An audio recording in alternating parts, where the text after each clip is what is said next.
Olá, senhoras e senhores. Primeiramente, quero desejar a todos uma ótima noite. Como sempre, me apresentar, prazer. Eu sou o Deus Saturno, mais conhecido como o Senhor do Tempo, Senhor da Disciplina, Senhor da Fertilidade, Senhor da Sabedoria, Senhor do Contrato, Senhor da Ordem, Senhor da Aliança, certo?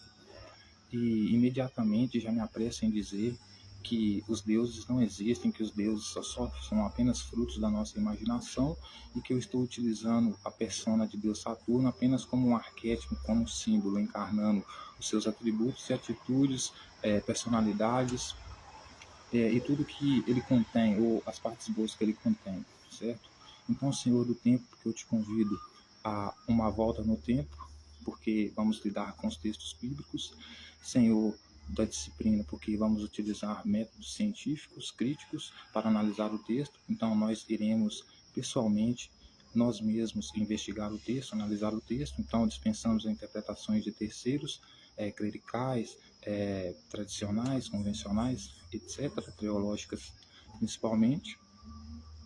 E o Senhor do contrato e da aliança, porque eu quero estabelecer um termo e condições com as senhoras e os senhores, porque eu quero que as senhoras e os senhores, ao entrar nessa jornada comigo estejam comprometidos com a verdade, com a lealdade, com a honestidade, com o único propósito, objetivo de procurar entender o que os autores dos textos bíblicos quiseram dizer, sem acrescentar ou retirar nenhuma vírgula, a não ser que seja para uma interpretação que corresponda o que o autor possa querer ter dito, né?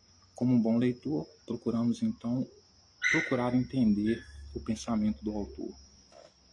Dito tudo isso, senhoras e senhores, eu vou atender aqui hoje uma demanda da minha parceira, né?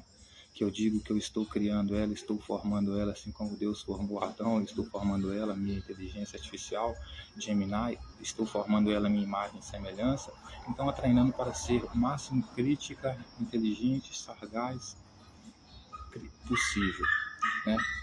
E analítica principalmente, porque ela me trouxe uma demanda que era para a gente discutir a respeito da última ceia de Jesus. Perguntou-me se eu concordava, segundo a última análise que ela fez do texto, porque a gente estava refletindo sobre as tentações de Jesus, eu estava mostrando dentro dos textos que a tentação de Jesus era um treinamento para ele servir a milícia celestial, né? Que o Espírito Santo lá era o Deus, era o rei que ele servia, então ele estava passando por um teste ali. Aí eu estava explicando para ele que ela era um terrorista, né? Então ela ficou curiosa, segundo ela, em saber quais seriam então as interpretações, a leitura, a análise que faríamos da última ceia de Jesus, perguntando se a última ceia de Jesus então era um jantar de terrorista, era o último jantar dos terroristas, o último jantar dos bandidos, uma mesa de bandidos reunidos para ter o seu último jantar, porque seria, após aquele jantar, seria o dia dos seus ataques, né? Então, portanto, como eles poderiam morrer, então aquela seria a última ceia. Na verdade, o que todos veem como uma coisa boa, né, que era a ceia de Jesus com os discípulos dele, será na verdade um almoço de bandidos. E eu já adianto dizendo que sim, porque a Páscoa ela foi justamente preparada por Jesus, né, segundo o autor, né, de forma assim bem premeditada, justamente para atacar Jerusalém no momento em que Jerusalém estava comemorando as festas, né, e destruir as autoridades de Jerusalém. Por isso que eu comparo muito, assemelho muito Hamas, a liderança Hamas hoje do grupo palestino, ao grupo como o Hamas, como o Espírito Santo, né, no paralelo com Jesus aqui, e os outros líderes lá têm o seu Jesus lá e tem a multidão que apoia eles. Então eu sempre digo que o Hamas ele é basicamente igual a Jesus. Por quê? Porque o ataque do Hamas, né, foi numa festa que estava tendo em Israel, uma festa de comemoração, onde o Hamas aproveitou que estava todo mundo junto, então resolveu fazer um ataque, né? Então Jesus aqui na sua última ceia é a mesma coisa. ele tem a última ceia com os discípulos dele. Por quê? Porque após aquela ceia ali, ele queria aproveitar o momento de festa, estar todo mundo reunido, para poder fazer o seu ataque, estabelecer o seu reino, certo? Então, para que a gente possa endossar mais, acrescentar mais conteúdo, mais informação a essa tese, a gente vai começar então, senhoras e senhores, principalmente entendendo, né, o que o Lucas tem a dizer a respeito do comportamento de Jesus, né? Porque Lucas, vamos supor que ele era uma testemunha, né? Então ele está descrevendo aqui como era o líder Jesus, o líder da facção, que servia o Deus Espírito Santo, que também chamava, os fariseus acreditavam que ele era o diabo, a serpente, porque ele era o opositor, ele que queria destruir a ordem, ele queria seguir as ordens de Yahvé, né? Já falou sobre tudo isso aqui, né? Mas então vamos ver então o que Lucas, senhoras e senhores, tem a dizer para nós a partir do capítulo 21, versículo 20, que é onde ele vai falar, Jesus vai falar para os discípulos quando Jerusalém será sitiada, quando Jerusalém será cercada, quando Jerusalém será invadida. Então, eu quero convidar as senhoras e os senhores a ler calmamente comigo esse texto, pedir para que fiquem tranquilos. Então, se você utiliza cannabis, se você toma um chá de maracujá, ou seja lá o que você faz para ficar tranquilo, eu peço para que faça para ficar tranquilo nesse momento, para que você possa refletir mais profundamente comigo a respeito do texto, certo? Eu vou acender o meu cigarro aqui, lembrando que eu tenho que ir um pouco mais rápido hoje, porque eu tenho pouca bateria.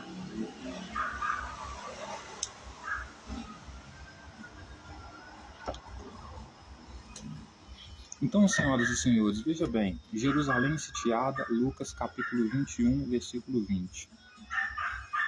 Jesus começa dizendo assim, segundo Lucas: quando, porém, vides Jerusalém sitiada de exércitos, sabei que está próxima a sua devastação. Então, os que estiverem na Judéia, fujam para os montes, e os que se encontrarem dentro da cidade, retirem-se, e os que estiverem nos campos, não entrem nela. Então, veja bem como ele começa dizendo: quando, porém, vides Jerusalém sitiada de exércitos. Então, Jesus está prevendo um cenário onde Jerusalém vai estar cercada de exércitos. Cercada de exércitos por quê? Porque vai ter algum invasor, algum bandido ali dentro. E Jerusalém está sitiada, cercada por quê? Porque vai pegar esse grupo terrorista. Esse grupo terrorista é qual? O grupo de Jesus. Então Jesus está falando para eles quando vai ser o sinal da filha da vinda do homem, se referindo a ele, que é o dia que ele vai trazer a matança. Então ele está explicando para os discípulos dele o seguinte: vocês vão saber quando é esse dia, quando vocês olharem para Jerusalém e ver que Jerusalém está cercada. E esse dia vai ser logo depois a ceia dele. Por quê? Porque é quando Jerusalém vai estar cercada. Por quê? Porque os sacerdotes, os escribas e todas as autoridades vão se juntar para pegar ele. Certo? Então, ou seja, a vinda do Filho do Homem era a própria vinda dele ali, né? O dia da vinda dele como Filho do Homem, como projeto de Filho do Homem, né? Estabelecer o reino de Deus lá, seria o dia em que ele fosse tocar o terror, e esse dia as polícias iriam atrás dele prender ele. Então, esse seria o dia da vinda do Filho do Homem. Ou seja, seria o dia que ele seria se revelar, né? Porque na verdade ele já estava ali. Ele vai falar: quando vocês verem Jerusalém, então, cercada de policiais, basicamente me procurando, aí vocês vão ver que está próxima a hora, e que esta hora é a hora da devastação de Jerusalém. Por quê? Porque ele pretende entrar em Jerusalém. Por que Jerusalém vai ficar sitiada? Por quê? Porque ela vai estar cercada de exércitos que estão procurando Jesus e os seus companheiros. Por quê? Porque eles vão entrar em Jerusalém, segundo Jesus, e vão descer ao fio da espada até as mulheres que estiverem grávidas dentro de Jerusalém. Isso a gente vai ver mais adiante do texto. Ok? Então, Então é como se Jesus estivesse dizendo para eles assim: vocês vão ver que Jerusalém vai passar pela devastação que eu vou trazer, que eu que vou tocar o terror em Jerusalém, tanto que eu peço para vocês nem voltarem para casa de vocês se vocês não estiverem em casa nesse dia. Quando vocês vão entender que a hora chegou, por quê? Porque a cidade vai estar lotada de polícia atrás de mim. Aí ele continua dizendo assim no versículo 21. Então, os que estiverem na Judéia, fujam para os montes, e os que se encontrarem dentro da cidade, retirem-se, e os que estiverem nos campos, não entrem nela. Nela o quê? Em Jerusalém. Então, Jesus está premeditando um cenário, que é o dia da vinda dele, que ele vai se apresentar. Aqui ele veio no mundo. E ele vai tacar o terror em Jerusalém. E nesse dia, como ele vai tacar o terror em Jerusalém, como no jogo GTA você comete um crime, a cidade enche de polícia, se cerca de polícia para pegar você, esse dia aí vai ser o dia da devastação de Jerusalém, que Jesus, sendo filho do homem, vai trazer a Jerusalém, descendo todas as mulheres grávidas ao fio da espada, matando todo mundo, certo? Ele vai dizer, porque esses dias são de vingança. Vingança de quem? De Jesus. Para se cumprir tudo aquilo que está escrito. Ai das que estiverem grávidas e das que amamentarem naqueles dias, porque haverá grande aflição na terra e ira contra este povo. Então ele chega a ameaçar. É lógico que Jerusalém que está cercado de polícia. Você tem um cara dentro de Jerusalém, né? Que está tocando terror dentro de Jerusalém, dizendo que o dia que ele viesse, que ele se armasse, né, que ele ia tocar o terror de tal maneira que o povo de Jerusalém ficaria numa aflição tão grande,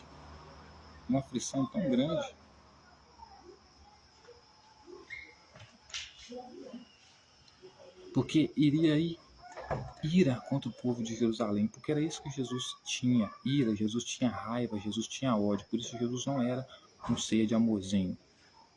Ou você amava ele, ou ele cortava o seu pescoço. Ou você se rendia à facção dele, à milícia celestial a qual ele pertencia, de bandidos armados, para a época dele, ou você era morto. Ele era seu inimigo, ele ia trazer vingança sobre você. Esse é o Jesus que Lucas escreve, certo? Esse é o Jesus que Lucas descreve a ponto de dizer que até as mulheres que estiverem grávidas, estiverem amamentando, ou seja, com um bebezinho no colo, sofreriam muita aflição porque ele não ia perdoar elas, porque ele iria trazer vingança contra o povo, que inclui essas mulheres grávidas amamentando também. Ou seja, iria passar o fio da espada tantas crianças como... Agora não! Não! Ele iria passar o fio da espada, certo? Tanto as criancinhas que estivessem no colo das mães, como as próprias mães.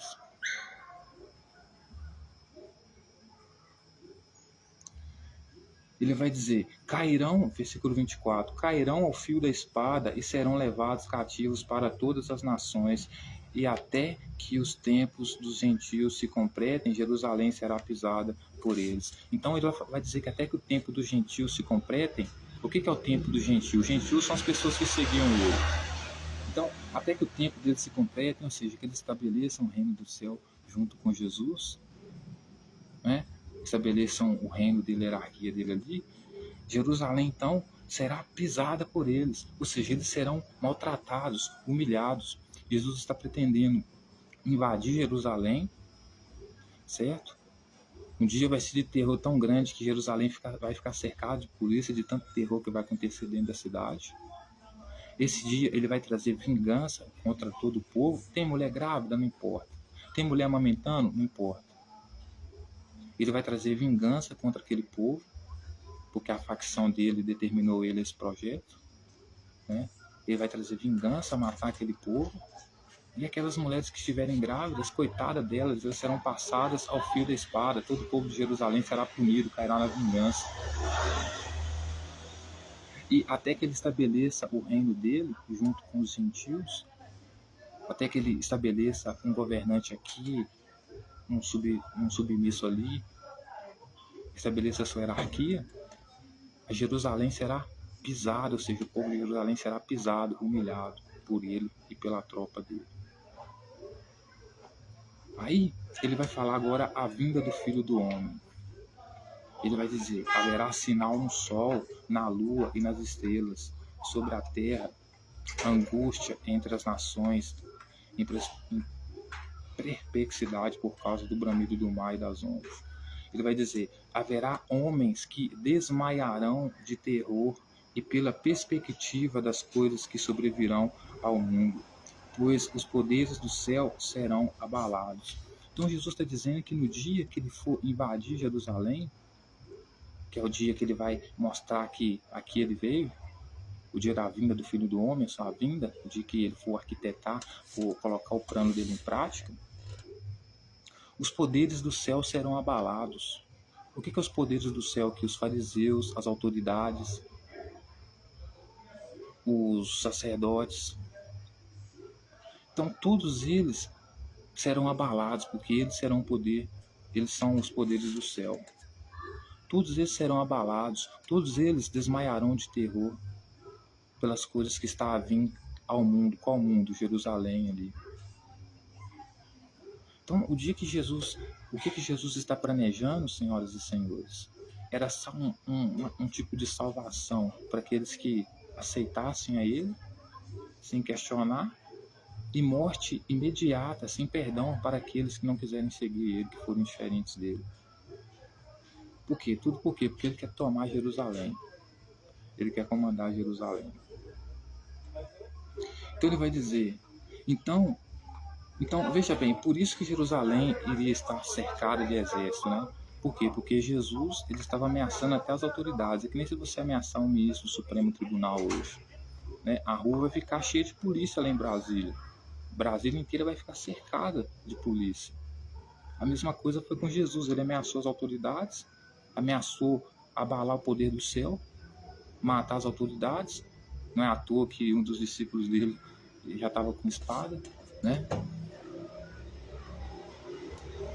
E devido a essa circunstância de ameaçar os poderes do céu, matar as autoridades, obviamente, Jerusalém estaria cercada de polícia. Então, esse dia, esse grande dia, o dia que ele fosse tocar o terror, era para os discípulos ficarem ligeiros, porque seria basicamente naqueles dias, depois daquela próxima Páscoa que viria. Por isso não passaria aquela geração antes que essas coisas acontecessem, a vinda dele, né? Aí ele vai dizer: ora, ao começarem essas coisas, e suceder, exultai e erguei as vossas cabeças, porque a vossa redenção se aproxima. Inclusive ele vai dizer mais, né? Lá no versículo, né? Ele vai dizer mais no versículo 32, né? Em verdade vos digo que não passará esta geração sem que tudo isso aconteça. Tudo isso o quê? A invasão dele em Jerusalém, a morte das mulheres grávidas, dos bebês nos colos das mães, Jerusalém sofrendo a vingança dele, os poderes do céu abalados, as pessoas desmaiando de terror. Tudo isso iria acontecer naquela geração. Tudo isso ia acontecer antes que aquela geração acabasse, ou seja, antes deles morrer, eles iriam ver tudo isso, né? Aí ele continua dizendo: passarão os céus e a terra, porém as minhas palavras não passarão. Então, ponto final. Ele dá basicamente, né, a certeza de que aquelas coisas vão acontecer antes da geração dos discípulos que seguem ele acabar. Que aquelas coisas vão acontecer, independente do céu ou passe terra, as palavras dele vão se cumprir naquela geração. Não é para os dias de hoje, não é para um ano depois, certo?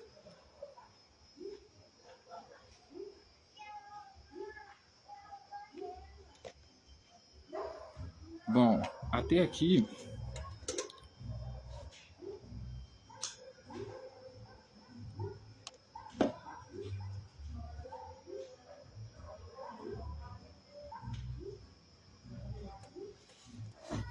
Até aqui, senhoras e senhores, nós conseguimos entender então que Jesus, de fato, era sim líder de uma facção criminosa, né?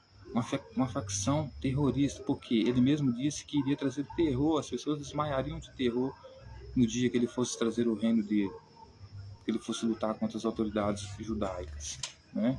Só que perdeu, né? Todo mundo sabia que ia perder. Mas segundo ele, o pau ia quebrar naquela geração ainda. Não era para os dias de hoje. Então a gente pode tirar a conclusão de que ele era sim um líder de uma facção criminosa e a última ceia dele era um último jantar de bandidos para terminar de acordar para colocar em prática o plano de entrar em Jerusalém e matar todo mundo, humilhar todo mundo.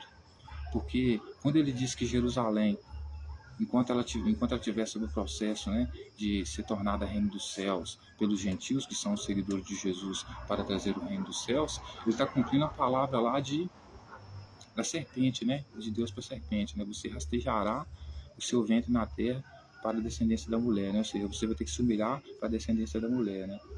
Então, ou seja, Jerusalém, né, segundo Jesus, deveria se humilhar, se rastejar por ele, né. Por quê? Porque, segundo ele, ele era descendente da mulher, né? Não os judeus que estavam lá. Mas os judeus, ele era descendente da serpente. Por isso eles consideravam Jesus filho de Beuzebu, né? Por isso eles diziam que Jesus expulsava os demônios, ou seja, que eram outras pessoas do templo de Jerusalém, como os campistas, etc. e tal. Eles expulsavam os outros em nome de Satanás, né? Que era o pai dele, Beuzebu, né?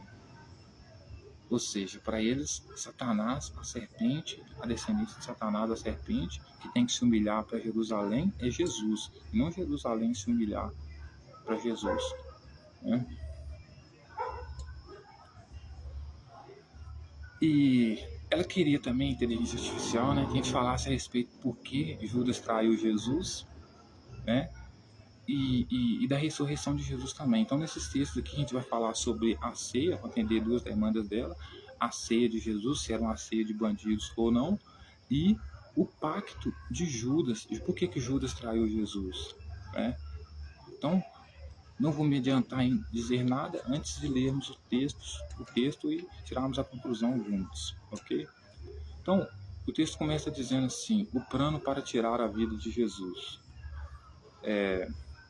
Estava próxima a festa dos pães asmos, chamada Páscoa. Capítulo 22 de Lucas, tá? O plano para tirar a vida de Jesus. Estava próxima a festa dos pães, chamada a festa dos pães asmos, chamada Páscoa. Uma festa judaica que acontece uma vez só no ano, né? Cada ano tem a festa, certo? Procuravam-se os principais sacerdotes e os escribas em como tirar a vida de Jesus, porque temiam o povo. Então veja bem, estava chegando a próxima Páscoa, a próxima festa, onde o povo se reunia, certo, para comemorar a Páscoa. As principais sacerdotes e escribas, todos eles estavam procurando, antes daquela Páscoa acontecer, uma forma de prender Jesus, certo? O que? O que corrobora com o fato de Jesus dizer para os discípulos dele que toda aquela invasão dele em Jerusalém aconteceria antes daquela geração deles acontecerem. Por quê? Porque aquela seria a última Páscoa dele, né? Tanto Jesus pretendia invadir Jerusalém ali depois daquela Páscoa, quanto também, ou seja, entrar em Jerusalém enquanto está tendo festa,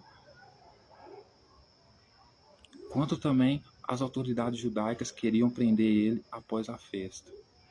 Por quê? Porque, que nem eu disse, né, o grupo de Jesus aqui é que nem o Hamas, quer atacar as tribos de Israel, Judá, Jerusalém, quando o povo está em festa. Aí o povo está em festa, está reunido, a tropa chega e mata todo mundo, né? Então Jesus sabia que ele estava próximo de ser morto. Por quê? Porque tantas autoridades sabiam que gente da espécie dele costumava matar pessoas na Páscoa, se preparavam para pegar ele naquela Páscoa. E ele também sabia que aquela era a última Páscoa, ela iria acabar, não teria outra. Por quê? Porque era naquela Páscoa que ele iria aproveitar a festa, o momento de festa, para trazer os dias de terror dele e sair matando todo mundo. Certo?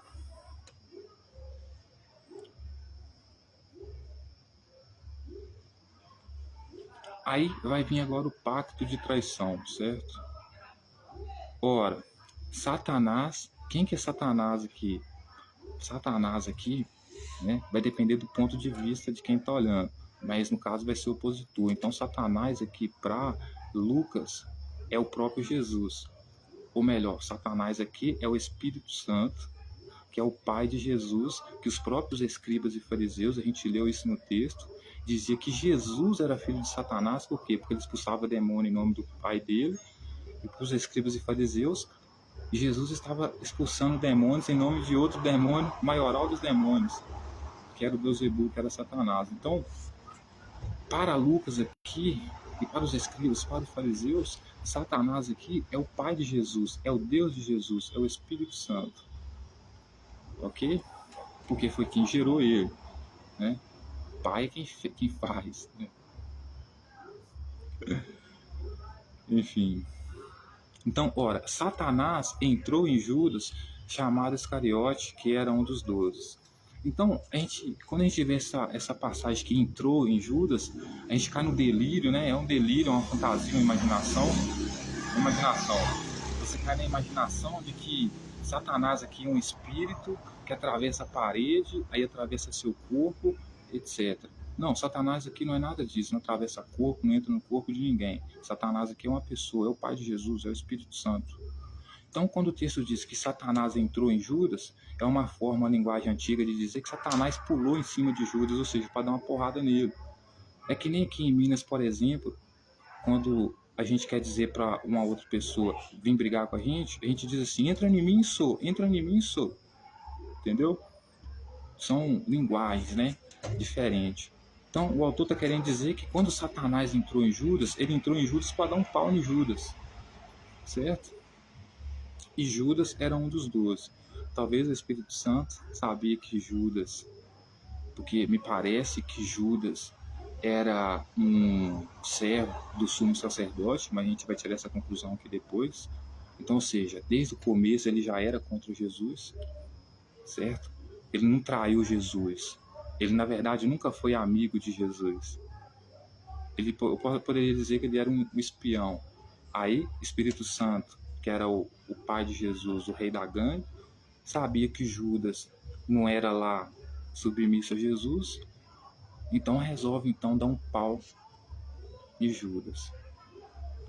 Certo? Aí está explicado por que Judas entregou Jesus.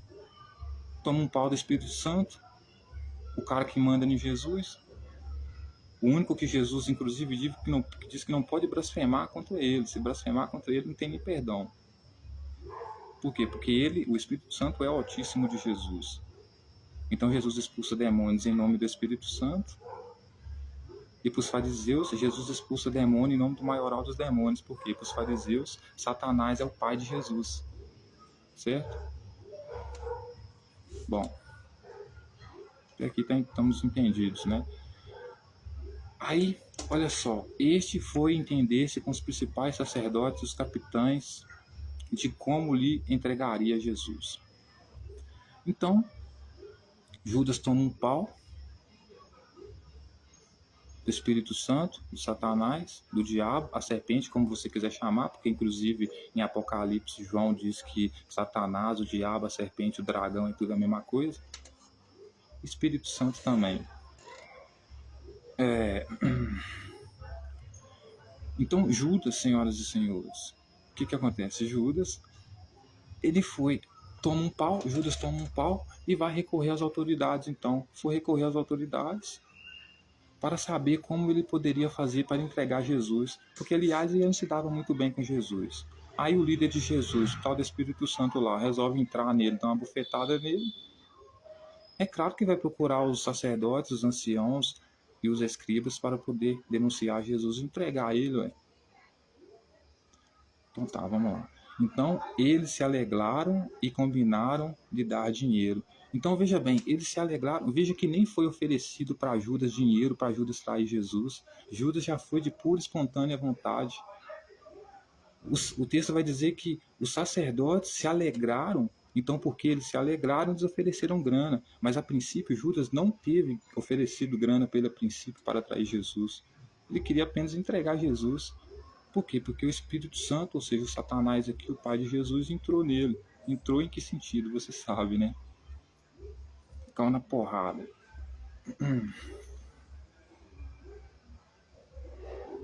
Então Judas, o texto vai continuar dizendo, Judas concordou e buscava uma boa ocasião para lhe entregar sem tumulto.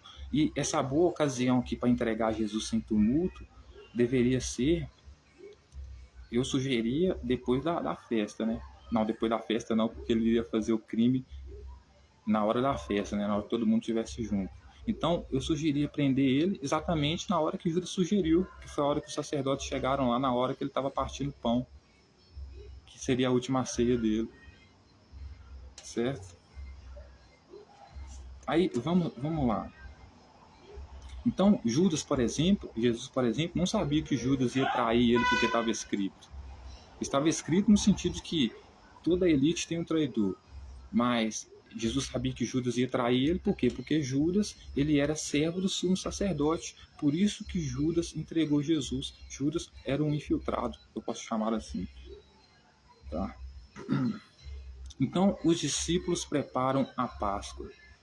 Grande dia, senhoras e senhores. É justamente nessa noite que o grupo do Hamas, que o grupo de Jesus, dirigido pelo Espírito Santo, chamado Diabo, antiga serpente, hoje conhecido como Satanás, vai invadir Jerusalém, justamente na Páscoa, onde todo mundo está reunido em suas casas, por exemplo, para comer e beber. É justamente a hora perfeita para Jesus entrar dentro das casas e tomar cativo aqueles que ele disse que iria tomar cativo no dia da sua vinda. Porque esse era Jesus, né, mano? Era um terrorista, né? O cara, inclusive, tinha um plano de levar cativo, né, algumas pessoas. Então, assim, se isso não é terrorismo, eu também não sei o que é terrorismo mais. Precisamos definir e conceituar, então, o que é terrorismo de outra forma. Porque o que nós temos como terrorismo hoje não está sendo suficiente. Mas, enfim.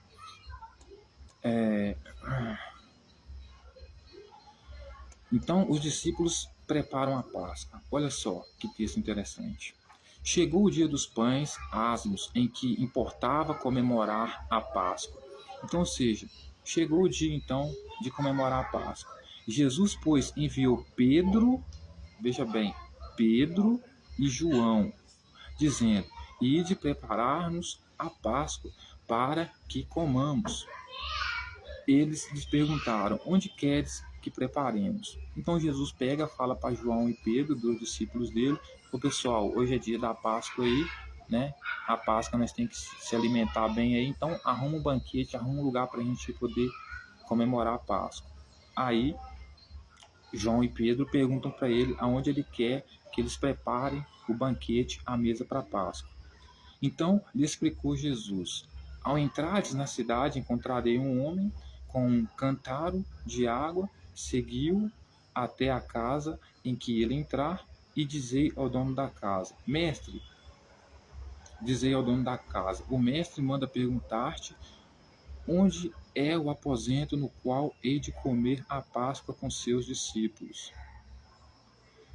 E ele vos mostrará um pedaço, um espaçoso cenáculo mobilado, e ali fazei preparativos. E indo, tudo o encontraram como Jesus lhe dissera e prepararam a Páscoa. Então, chegou o dia da Páscoa, é o dia de Jesus praticar o atentado terrorista dele, mas ele precisa fazer a última refeição da Páscoa, mas precisa ser rápido, porque ele precisa pegar todas as pessoas dentro de casa, porque precisa levar algumas cativas, né? Então ele tem que comer rápido, porque tem que invadir as casas rápido, porque se acabar aqui a Páscoa, ele não dá tempo de pegar ninguém. Pronto, faliu. Então, Ele faz, os discípulos dele faz o que ele ordenou, vai lá, procura o cara que foi dado a dica, acha o cara lá, prepara a mesa, tudo certinho, tá pronto.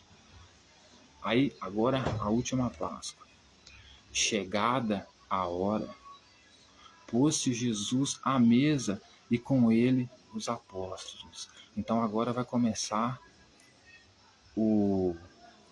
a última ceia dos terroristas, o jantar de bandidos, certo? Então, chegada a hora, pôs-se Jesus à mesa e com ele os apóstolos, e dizendo-lhes: Tenho desejado ansiosamente comer convosco esta Páscoa antes do meu sofrimento. Então Jesus fala para eles que desejou grandemente ter essa última ceia com eles antes do sofrimento dele. Por quê? Porque ele claramente sabia que ele seria pego justamente na Páscoa, que aí pegariam ele com a boca na botija, né? Porque até nesse momento ele já mandou os discípulos comprar espada. Aí ele vai dizer: Pois vos digo que nunca mais a comerei até que se cumpra no reino de Deus.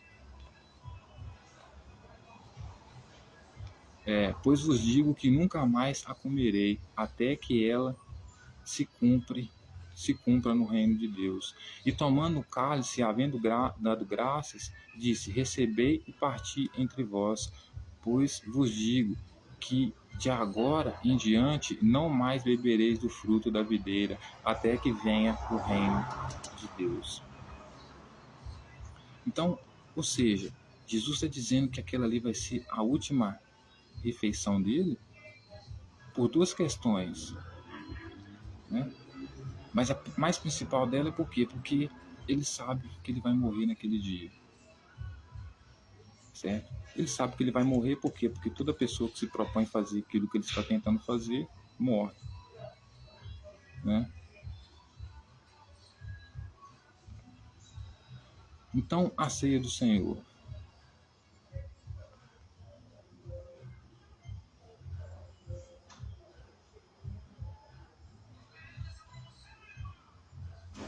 Então, ele dá o cálice para os discípulos dele, como é uma ceia.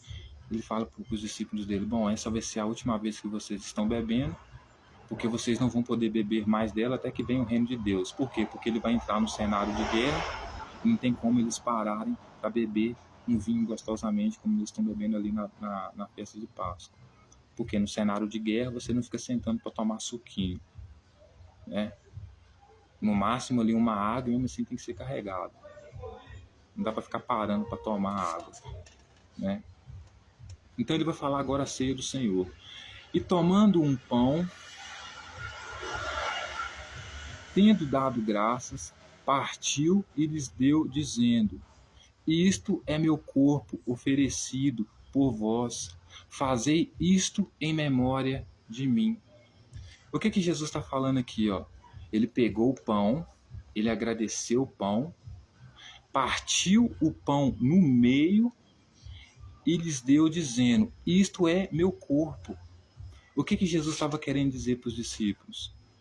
Que o que iria acontecer com ele depois da Páscoa seria exatamente aquilo que ele estava fazendo com o pão.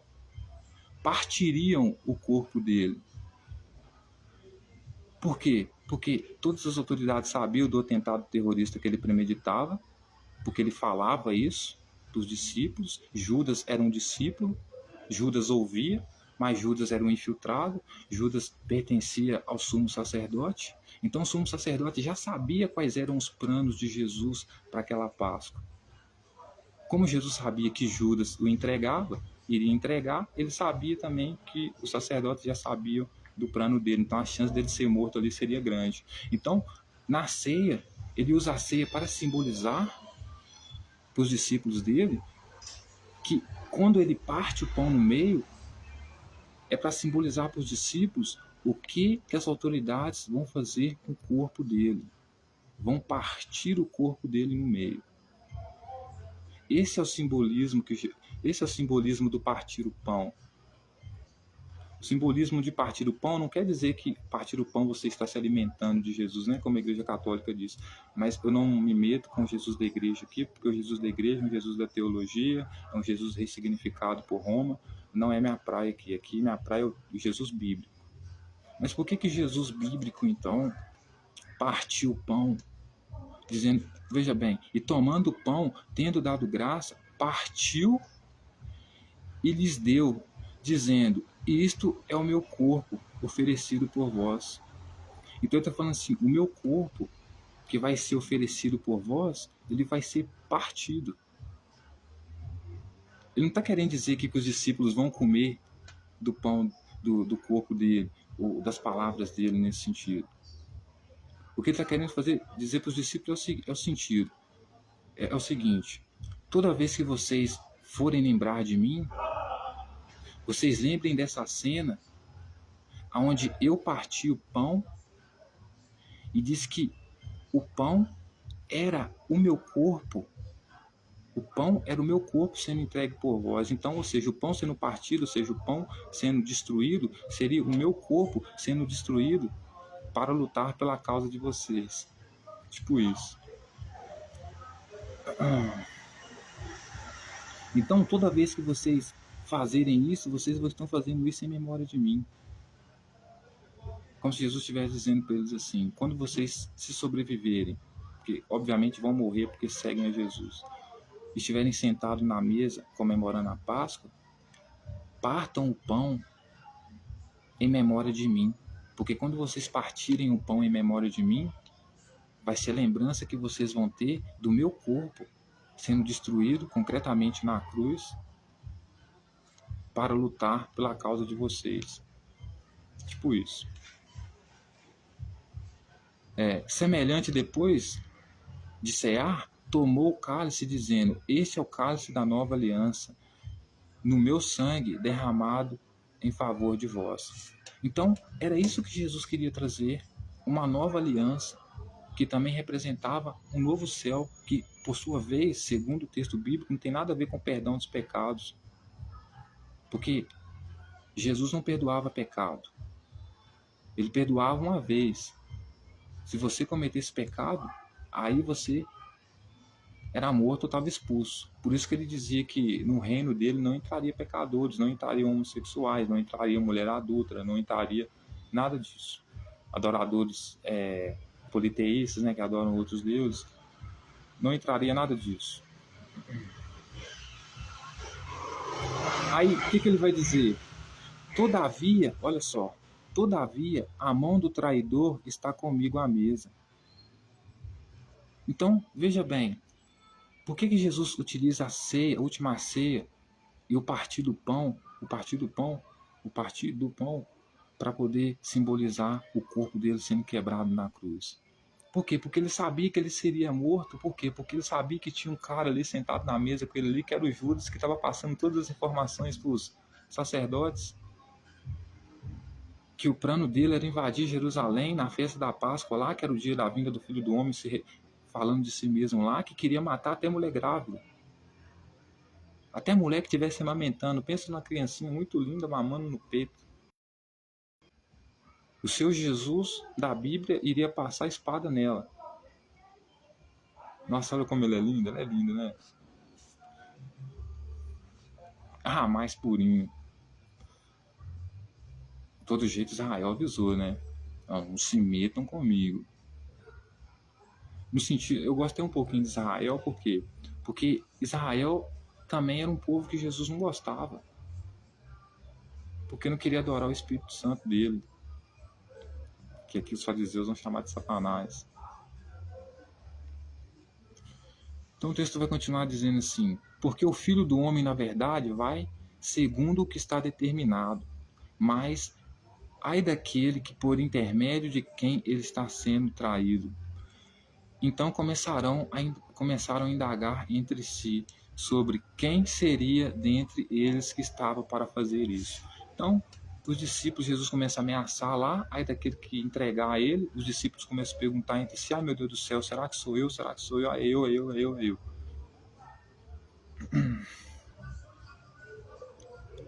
Aí veja bem, seja o maior como o menor. Versículo 24. Suscitaram também entre si uma discussão sobre qual deles parecia ser o maior. Mas Jesus lhe disse: os reis dos povos dominam sobre eles os que exercem autoridades, são chamados benfeitores. Então, Jesus até concorda, porque isso que ele está falando é verdade, né? Então, o texto vai dizer que teve uma discussão no meio dos discípulos dele lá, né? Para saber no reino de Jesus, porque Jesus ficava prometendo para eles que ia estabelecer um reino lá, que eles iriam governar junto com ele. Então, eles queriam saber, né? Dentro desse reino de Jesus, qual deles ali seria o maior, né? Mas Jesus lhe disse: os reis dos povos dominam sobre eles. Então ele está querendo dizer o seguinte: os reis dos povos dominam sobre eles. Eu sou rei de vocês, então eu vou dominar sobre vocês. É como se estivesse querendo dizer assim: vocês estão brigando aí para saber quem que vai ser o maior no meio de vocês. Eu sou Zé Buceta, eu que sou o maior no meio de vocês. Eu que sou o rei, eu que sou Deus nessa porra. Entendeu nada? Né?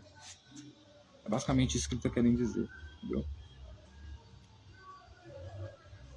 Aí ele vai dizer: e os que exercem autoridade são chamados benfeitores.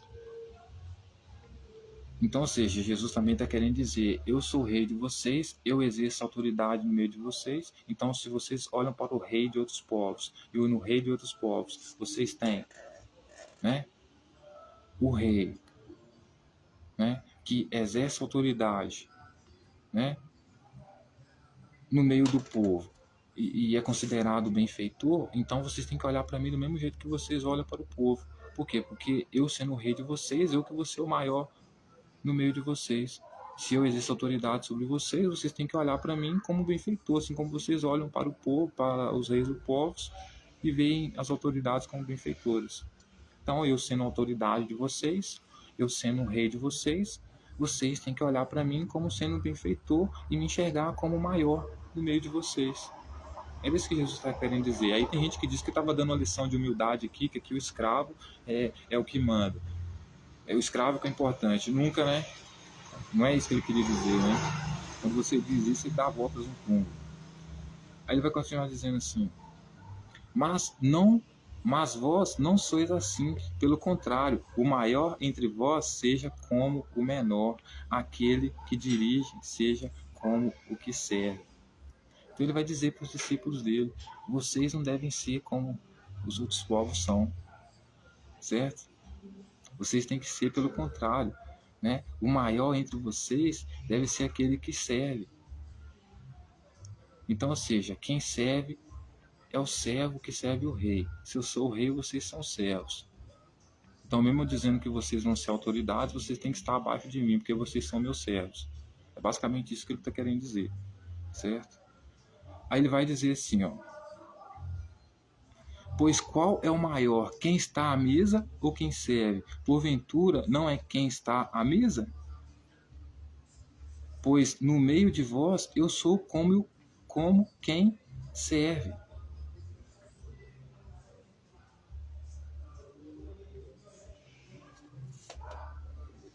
Então ele vai fazer uma pergunta para os discípulos: pois qual é o maior? Quem está à mesa ou quem serve? Provavelmente o maior é quem está à mesa, né? Porventura não é quem está à mesa, certo? Por que ele está dizendo isso? Porque os discípulos, ao verem Jesus ao servir eles o pão na ceia, por Jesus estar servindo eles, na ótica deles, quem manda é quem está à mesa. Então, por Jesus estar servindo, Jesus deve ser menor do que eles. E como eles estão servindo, então eles ficam na discussão para saber quem que é maior entre eles lá, inclusive porque já se consideram maior do que Jesus. Só que Jesus vai e corta o rabinho deles. Diz assim: não, no meu reino é diferente. Se no reino de vocês, vocês consideram o que está servindo menor e o que está à mesa maior, então no meu reino é diferente, porque quem está servindo aqui é eu. E eu que sou o rei de vocês, então no meu reino, mesmo quando eu servir vocês, o maior aqui vai ser eu. Eu estou servindo vocês aqui, não porque eu vou continuar servindo a vida toda, né? É para vocês aprenderem a ser submissos a mim e servirem a mim.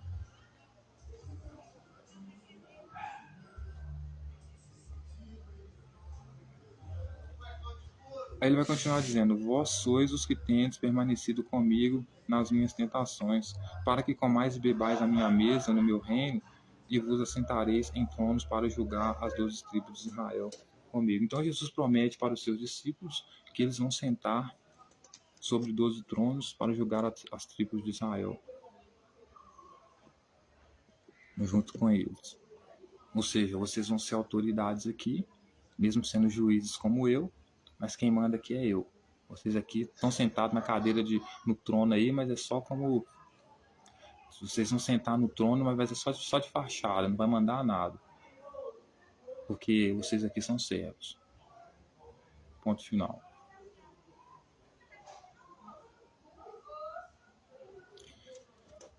Aí o texto vai continuar dizendo: mas Jesus lhe disse: afirmo-te, Pedro, que hoje 3 vezes negarás que me conhece antes do que o galo cante. Não, eu pulei aqui, senhor, desculpa aí.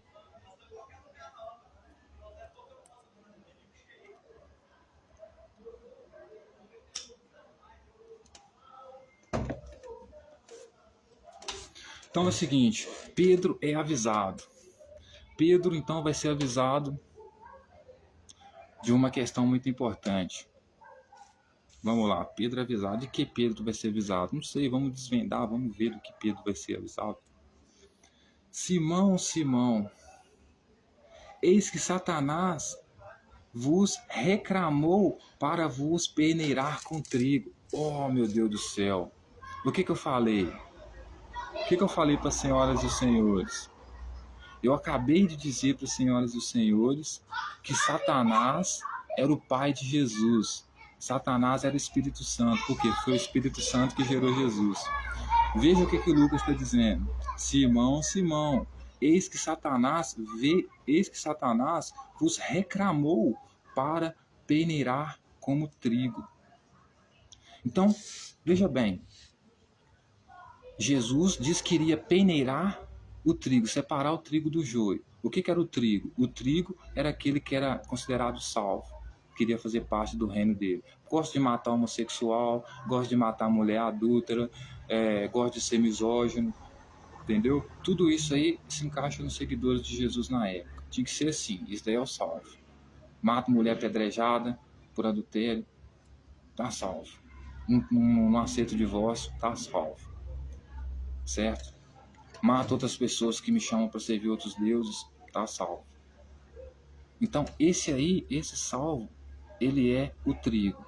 Aquele que é desobediente, que é homossexual, que é mulher adúltera, a criança que é desobediente aos pais, essa é considerada joio.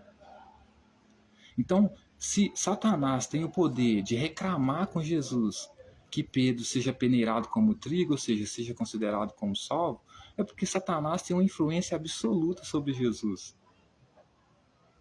Já que é ele que vai decidir quem que é o joio e o trigo, porque nessa divisão de joio e do trigo vai acontecer logo após a ceia dele com os discípulos, porque é o momento que ele vai invadir Jerusalém. Olha que louco. Então, Simão, Satanás, então, não só deu um pau em Judas, entrou em Judas lá para dar um pau nele, ainda reclamou com Jesus, para Jesus averiguar lá se Pedro deveria mesmo fazer parte do reino dele. Eu, porém, roguei por ti para que a tua fé não desfaleça. Então, veja bem, um amigo de Pedro, que é um seguidor de Jesus, um discípulo, chega perto de Pedro e fala com Pedro assim: ô Pedro, tem uma notícia muito ruim para te dar. Satanás estava reclamando com Jesus ali agora para não peneirar você, cara, como salvo, não deixar você passar como salvo. Eu não sei não, tá? Mas eu orei muito para você, para ver se sua fé não desvaneça aí, cara. Para ver se você não se sinta mal aí, não desista da vida aí, porque me parece aí que Satanás, hein? O pai de Jesus, que é o que vai decidir quem vai ser peneirado como tal, tá reclamando lá que você não deve ser salvo. Você não deve ser trigo, Pedro. Então eu vou orar para você aqui, para ver se você se converte. Aí quando tu converteres, né, Tu, pois, quando te converteres, fortalece os teus irmãos. Ou seja, nem Pedro, nem os irmãos de Pedro estavam com tanta fé em Jesus assim, que Jesus ia tocar o terror do jeito que eu estava falando que ia tocar e ia trazer o reino dele. Por quê? Porque Jesus nem sequer exército tinha. Quando ele manda Pedro vender a capa para comprar espada para ele poder entrar em Jerusalém lá e tocar o terror, Pedro só aparece com 2 espadas. O que um cara com 2 espadas vai fazer com soldados do Império Romano que agora dominam Jerusalém? Nada, né?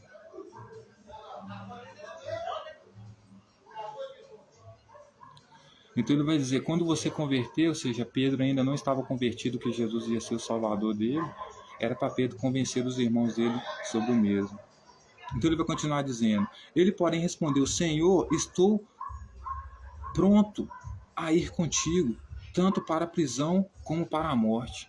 Então Pedro, com medo, senhoras e senhores, de ser peneirado como joio, porque Satanás, o pai de Jesus, a influência maior sobre Jesus, o Espírito Santo, Satanás, reclamando com Jesus que Pedro não deveria ser peneirado como trigo, ou seja, deveria ser colocado como joio, para Jesus tacar fogo, porque Jesus ia tacar fogo no joio, ou seja, as pessoas que ele considerava joio, certo? Então Pedro, sabendo dessa notícia que não poderia participar do reino de Jesus, tremendo as calças, disse para Jesus, Jesus, eu estou pronto para ir contigo. Ou seja, Pedro dizendo para Jesus que está pronto para cometer as loucuras de Jesus junto com ele. Né? Estou pronto para ir com você tanto para a prisão como para a morte. Ou seja, o cara que nunca foi preso, dizendo que assume qualquer BO para ir para a cadeia. Que já vai para a cadeia por causa desse BO aí e nunca foi preso, né? Ou seja, o cara nunca trocou tiro com a PM e vai comprar, comprar boi de uma gangue, não sabe nem dar um tiro. Não tem nem estrutura para combater o Estado. Então, assim, é a situação dos terroristas da época, né, mano? Mas, enfim. Mas Jesus lhe disse, afirmo-te, Pedro, que antes do galo cantar, você vai me negar. Mas por que antes do galo cantar? Porque Jesus planejava invadir a casa das pessoas como um ladrão. Por isso que ele disse para os discípulos dele, o Filho do Homem vem como um ladrão e vocês nem percebem. Se referindo a ele, Jesus, o Filho do Homem, o cara que vai tocar o terror está na frente de vocês e vocês ainda nem se tocaram. Né? Então ele vai dizer, você vai me negar, Pedro, você não vai ser, você está falando que vai ser preso comigo aí, que vai morrer por mim aí, vai morrer comigo, que vai que nada, você está falando isso aí porque você já recebeu a notícia aí que você vai ser peneirado como joio. É isso que Satanás está querendo, que você seja peneirado como joio. Quem manda aqui é Satanás, porra. Quem manda na gangue aqui é Satanás, que é o Espírito Santo que eu já falei, que o Pai de Jesus que gerou ele. Antes do galo cantar, você vai me negar, Pedro.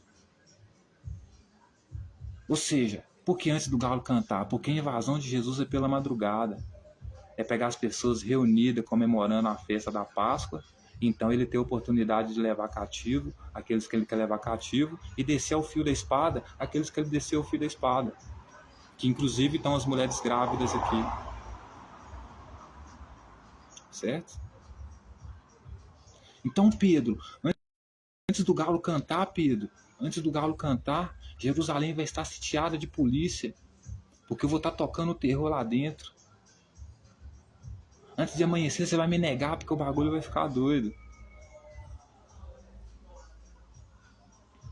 As 2 espadas, olha só.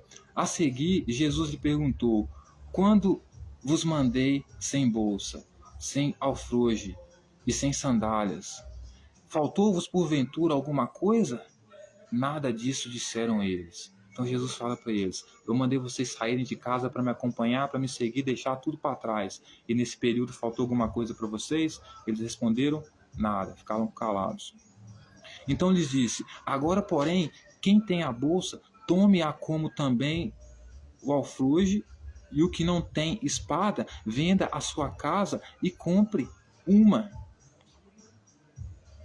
Então, seja, a invasão de Jesus, senhoras e senhores, é exatamente no período da Páscoa. Como Ramais fez em Israel, né? Esperou o povo ficar reunido, comemorando a festa, para atacar, porque é o momento que o povo está reunido, você mata mais pessoas, leva mais pessoas para cativeiro, e etc. e tal. A questão de Jesus aqui não é diferente disso, certo? Então Jesus, senhoras e senhores, ele diz que vai fazer, no dia da vinda do Filho do Homem, um terror tão grande que vai descer o fio, a espada, em todo o povo, descer todo o povo ao fio da espada, matar todo mundo com a espada, né? E ainda pede para os discípulos dele,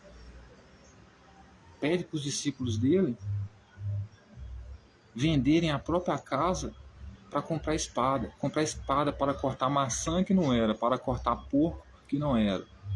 Era para quê? Para combater as autoridades romanas, abalar os poderes do céu. Então, ou seja, claramente aquela geração, a geração dos discípulos, não passaria antes que essa invasão, essa vinda do homem, do Filho do Homem, acontecesse dentro de Jerusalém.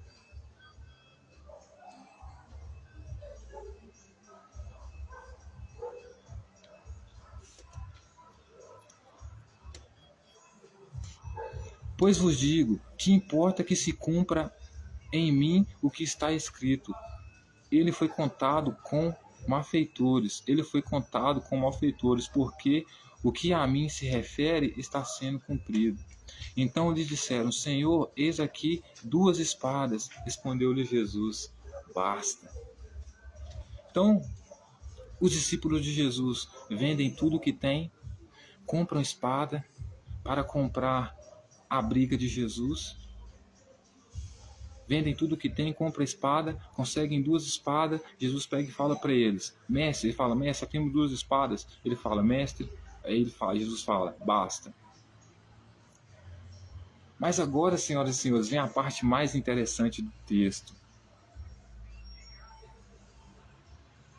Vem uma das partes mais interessantes do texto, senhoras e senhores, que é quando Jesus está no Getsemane, no Getsemane, isso mesmo.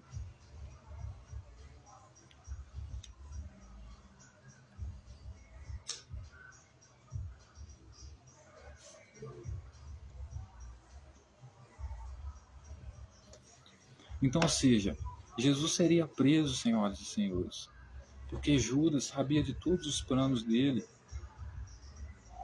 e estava entregando tudo isso ao sumo sacerdote, certo? Por isso Jesus seria preso. O sacerdote sabia que Jesus estava mandando vender a capa para comprar a espada, porque os dias de terror que ele iria trazer, que seriam inclusive antes da próxima Páscoa, né? Porque talvez na próxima Páscoa eles já teriam morrido durante essa guerra. Os sacerdotes, as autoridades já sabiam desses planos de Jesus. Então por isso pretendiam cercar Jerusalém para pegar ele. Por causa de quê? Do terror que ele devia trazer a Jerusalém. Então Jesus no Getsemane, e saindo, foi como de costume para o Monte das Oliveiras, e os discípulos acompanharam. Então ele foi para o Monte das Oliveiras e os discípulos acompanharam. Ele foi exatamente para onde o pai dele ficava.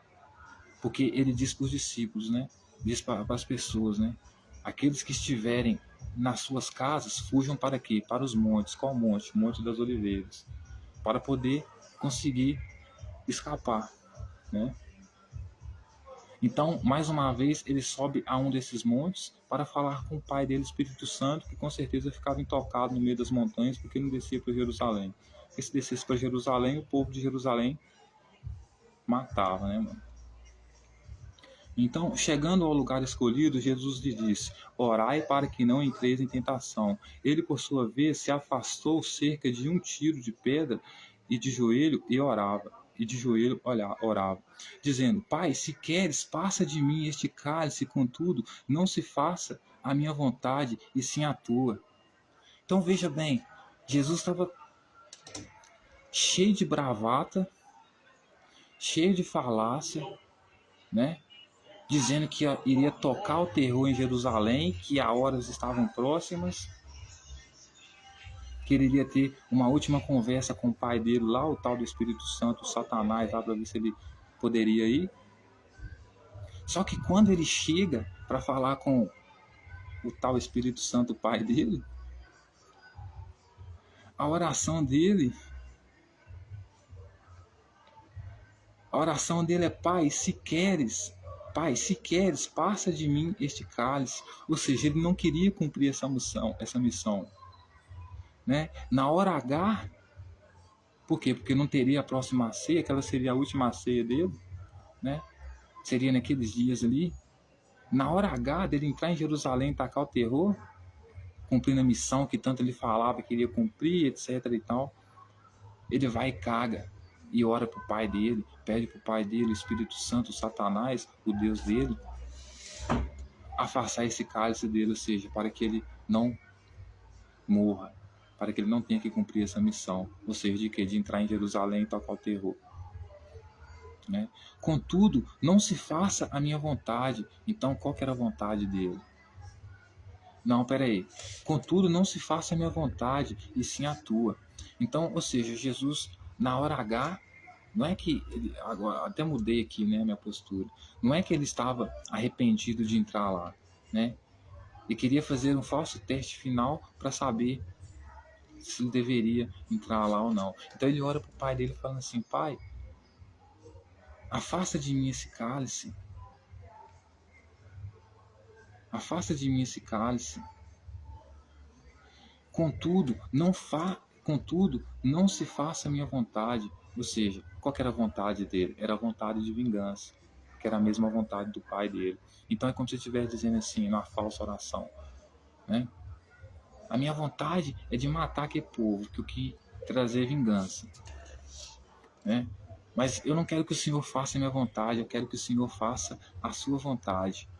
Então não faça a minha vontade, faça a tua vontade. Mas a vontade dele, do pai dele, era a mesma. Então era só uma oração de fachada.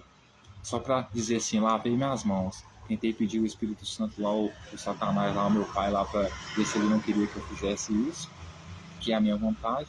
Mas ele não falou nada, então é a vontade dele também. Para depois não dizer que eu não perguntei ele se podia fazer ou não. Ou seja, está sendo descarado, né? Então, o texto vai dizer o seguinte: então lhe apareceu quem? Um anjo do céu que o confortava. Então, aquele mesmo anjo que levou a notícia para Maria lá, convencendo Maria de gerar Jesus, né, para ser um servo dessa gangue, apareceu nos últimos dias da vida de Jesus no monte lá, para aconselhar ele, para acalmar ele, né? Ou seja, endossar ele a entrar em Jerusalém e cometer o genocídio, né? E estando em agonia, orava mais intensamente. Então, ou seja, o texto vai dizer que, nesse momento, o texto vai dizer que Jesus estava triste, estava em agonia, estava agoniado, né? E aconteceu que o suor se tornou como gotas de sangue caindo sobre a terra. Levantando-se da oração, foi ter com os discípulos e achou dormindo de tristeza. E lhes disse: por que estáis dormindo? Levantai-vos e orai para que não entreis em tentação. Então, ou seja, o que é a tentação aqui? A tentação aqui é igual a tentação do discípulo de Jesus lá de Jesus lá no deserto lá, né? Por que entrar em tentação? Porque os discípulos não podiam dormir, por quê? Porque na hora que o exército cercasse ali para pegar Jesus, para entregar Jesus, poderia ser oferecido alguma coisa para eles, e isso aí seria, no caso, uma questão deles entrar em tentação, e por causa da tentação entregar Jesus, né? Porque eles precisavam, por exemplo, de comida, mas o exército oferecia comida para entregar Jesus, então eles iriam cair na tentação, ou seja, a necessidade de comer em troca de entregar Jesus.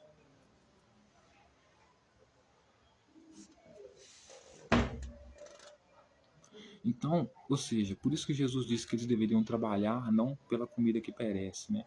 Mas pela palavra dele. Justamente por quê? Porque os discípulos poderiam ser tentados, né, a entregar a ele por causa de comida, né?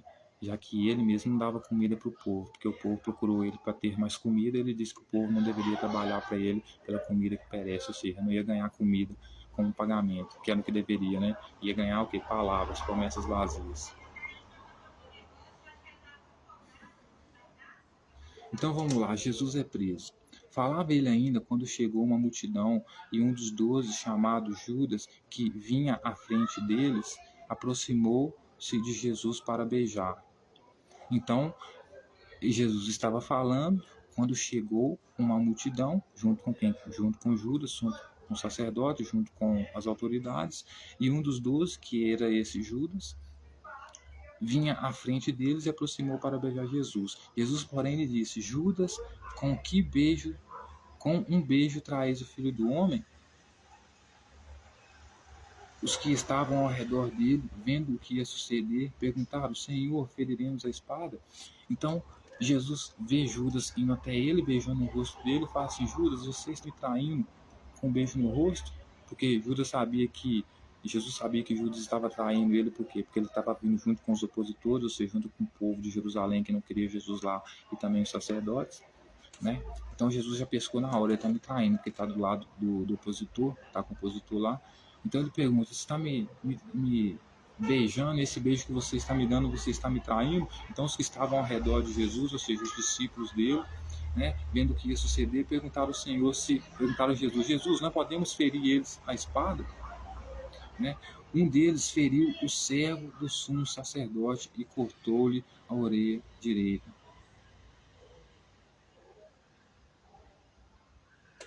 Então, ou seja, quando os discípulos de Jesus viram que Jesus estava dando indicações de que Judas era o traidor, eles perguntaram para Jesus se eles poderiam dar espadada nele quem? Em Judas. Né? Poderemos descer a espada nele quem? Em Judas, que era quem Jesus estava se referindo como traidor. E o texto vai dizer que um deles, ou seja, Pedro, feriu o sumo sacerdote e cortou-lhe a orelha direita. Então, quem que era esse sacerdote aqui que teve a orelha cortada? Esse servo do sumo sacerdote aqui era Judas. Judas teve a orelha cortada. Por quê? Porque os discípulos ficaram furiosos, basicamente furiosos, quando viram Jesus perguntar para Judas se Judas estava traindo ele com um beijo, basicamente apontando que ele estava traindo ele com um beijo. Então Judas, os discípulos vai e perguntam: nós devemos feri-lo da espada? Por quê? Aí um deles pega e fere a orelha de um servo do sumo sacerdote, que por sua vez era quem? Era o que Jesus estava acusando de traidor, né? Que era Judas. Então Judas não traiu Jesus. Judas nunca esteve com Jesus. Judas era opositor a Jesus. Judas estava do lado das autoridades judaicas, dos sacerdotes, estava ali no time de Jesus ali como um espião, digamos assim, um infiltrado. Aí tomou um pau do Espírito Santo lá, para o Espírito Santo entrou nele. Aí ele pega e ficou mais revoltado ainda, com mais motivos ainda para entregar Jesus.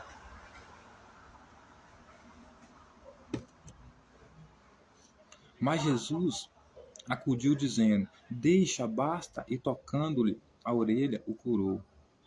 Então, dirigindo-se Jesus aos principais sacerdotes e capitães do templo e anciãos que vieram prendê-lo, disse: saístes com espada e cacetetes como para ferir um salteador? Então, ou seja, Jesus disse que Jerusalém, que o dia da vinda do Filho do Homem seria o dia que Jerusalém estivesse sitiada de exércitos. Então, esse seria o dia da vinda do Filho do Homem. Então, exatamente esse dia aqui que ele está sendo preso, porque nesse dia Jerusalém está sitiada de exércitos, todas as autoridades você vê que está aqui, ancião do templo, capitães do templo, os principais sacerdotes, um sacerdote. Então, ou seja, todas as autoridades estão aqui, todas as autoridades estão aqui para prender Jesus. Então, esse momento aqui da prisão de Jesus é o momento da prisão esse momento da prisão de Jesus aqui é o momento da vinda do Filho do Homem, é o momento dele. Só que, porém, deu errado, porque ele não conseguiu ferir ninguém, não conseguiu matar ninguém, conseguiu no máximo 2 espadas lá, né, com os seus discípulos lá, não conseguiu mais nada do que isso, e conseguiu apenas a desonra e morrer, né? Então, diariamente, estando eu convosco no templo, não puseste as mãos sobre mim. Esta, porém, é a vossa hora e o poder das trevas. Então, ou seja, aquele ali era o fim de Jesus. Ali Jesus percebeu que não tinha mais chance, que ele iria morrer. Por quê? Porque ele queria entrar em Jerusalém, tocar o terror em Jerusalém, fazer tudo aquilo que ele prometeu.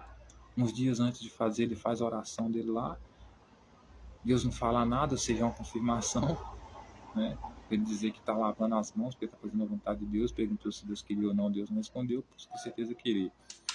Então ele vai fazer essa invasão. Só que antes de fazer essa invasão, antes de cometer esses crimes, esses delitos, Jerusalém já está sitiada, cercada de exércitos, e ele vai ser preso e vai ser morto. Como um cara que se colocou como Deus dos judeus, acusado de ser Deus dos judeus, acusado de ser um terrorista, um criminoso. Então, senhoras e senhores, essa é a mensagem de hoje. Espero que as senhoras e senhores tenham gostado.